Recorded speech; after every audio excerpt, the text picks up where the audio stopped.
Right, this is not a repeat upload. By the way, I'm wearing my glasses. I'm going to start wearing my glasses in videos because I've been like a bit too shy to wear them. But yeah, anyway, let me get back to what I was saying. Liverpool versus Arsenal. This is not a re-upload. I feel like I've done about 5 previews in the past 5 days about Liverpool versus Arsenal. We played them in the Community Shield. We played them toward the dead end of last season. We played them at the beginning of this season. And now we've got them again in the League Cup. And don't get me wrong, I don't mind Arsenal fans. Don't mind the club. But it's just a bit annoying to talk about it this often, do you know what I mean? Like, I understand that we've got to play who we've got to play, but for fuck's sake, literally 4 days later after playing you twice already this season. Unbelievable, absolutely unbelievable. So can I be arsed playing Arsenal Football Club? Absolutely not. But I do want to see us win the Carabao Cup this season. That is the difference to the game on Monday. This is in the League Cup and not in the league. I want to win it. I want to see us go for it this year. You know, it is only the League Cup, and if you told me out of the League Cup and the FA Cup, what would you prefer? I would probably choose the FA Cup, but still go for it. It'll be one to treasure for the younger players. You know, the players that don't really get as much involvement as the first team. I feel like this competition, the Carabao Cup, is a great opportunity for them to prove themselves. A great opportunity for them to be proud and leave a mark on their time here at Liverpool Football Club. If you can be even a part of the journey of us winning the League Cup, then you've done something for the club. And you know how Liverpool treat their ex-players. They treat them amazingly. So you will always be considered a big player at the club. So that's my opinion on the actual competition itself. And listen, it's not an unknown fact that Liverpool always get hard fixtures early on in the League Cup. They absolutely do. But this season I've got a little bit more, I don't know, I think we've got a better squad to cope with these type of competitions. You know, last season, let's be honest, that was just completely fucked. You know, I think it was the Aston Villa game, then it was the Club World Cup competition, then whatever, and we had to play our under 9s, let alone under 12s, mate. That's who played against Aston Villa last season, where we ended up getting beat 4-0. Still had a good game though, but then obviously we had the Club World Cup to set up for. This season we have none of that, and we have an improved squad. To put it in perspective, let me just name a few of these players that are fit. James Milner, Naby Keita, Curtis Jones, Shaqiri, Jota, Origi, Shimikas. May I go on? Basically what I'm trying to offer to you is there's a few of them names there that don't usually come into the squad that often. There's a few names there that are new players, but they're not starting players, yet they are still very good. You know, James Milner, class. Naby Keita, class. He's been getting a bit more involved in the first team as Naby has, but he's still not a first team player. I do feel like he'll get into this game. Don't get me wrong, I'm going to get into my starting 11 prediction and my score prediction in a sec. But I'm very confident with the squad that we've got going into this game. If I do run through my starting 11 prediction briefly, I will put it on the screen as well. But I've gone with a 4-3-3, typical Liverpool formation. Adrian in goal, left back Shimikas, centre backs I've gone with Virgil van Dijk and Joe Gomez.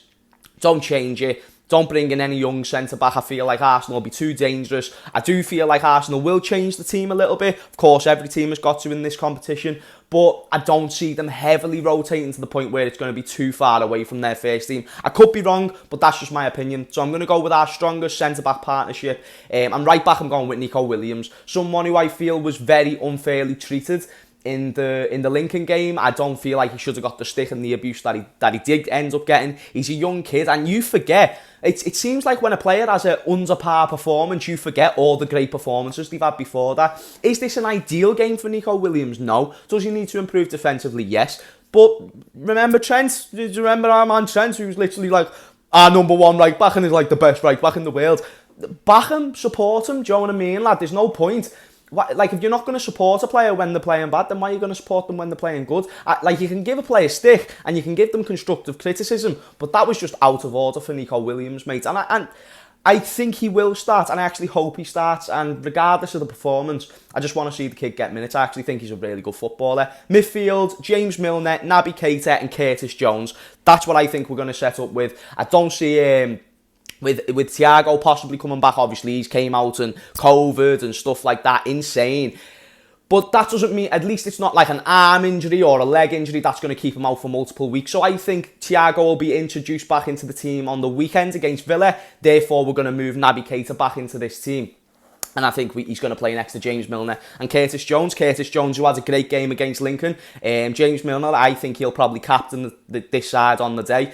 And I think that's a solid midfield. Let me know in the comments down below what you think. But that's got to be more than good enough to compete with Arsenal. Regardless who they go with, even if they go with their best midfield, I think that can compete with them.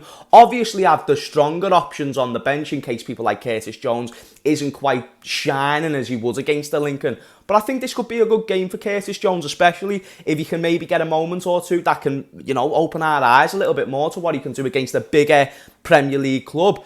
He could start asking questions going into the first team sooner than we think. I'm not saying he will, but he could. You get what I'm trying to say? And then the front three, I'm going with Origi, Jota, and then Minamino down the middle.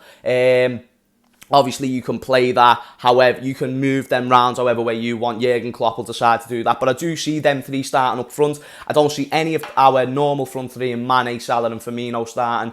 And that's okay. Do you want me to tell you why? Because Minamino, our fucking samurai, he's looking boss. He's looking great. And like, if you're actually watching him, he's getting into better positions. He looks like he's got a bit more confidence about him than when he first joined the club. And to put him around players like Diego Jota, who obviously gets his first bloody goal against Arsenal on Monday, perfect. And I think that front three can cause Arsenal problems. I'm excited. Obviously, it's not ideal that we're playing Arsenal, but like I mentioned at the beginning of the video, and what I offered to you was, we've got a great team there. We've got a great squad. It's good enough to beat Arsenal. I'm going with a 2-0 win to Liverpool. Don't get me wrong. I do usually change my predictions when it gets closer to match day. I usually have a last-minute prediction. But as of right now, a day before the game, I am going to go with a 2-0 win to Liverpool. I am fairly confident. Let me know in the comments down below your score predictions, your starting 11 predictions. And fucking hell, Arsenal, will you fuck off? Listen, Arsenal fans, if you want to watch my content, by all means, go for it. It's massively appreciated, and I love every single one of you for it. But please, I don't want to see your team at any time soon. I don't want to see Aubameyang. I don't want to see Lacazette. All these, just fuck off for a bit, do you know what I mean? Go and play some other team. And the same could go for Liverpool. We'll go our separate ways after this game. Anyway, nice one for watching this video. You massively appreciate all the support. Make sure you like. Make sure you do subscribe. And also, make sure you are on the journey for what is going to be a belter season and what has already been a great start to the season. Anyway, nice one for watching. I'll see you in a bit.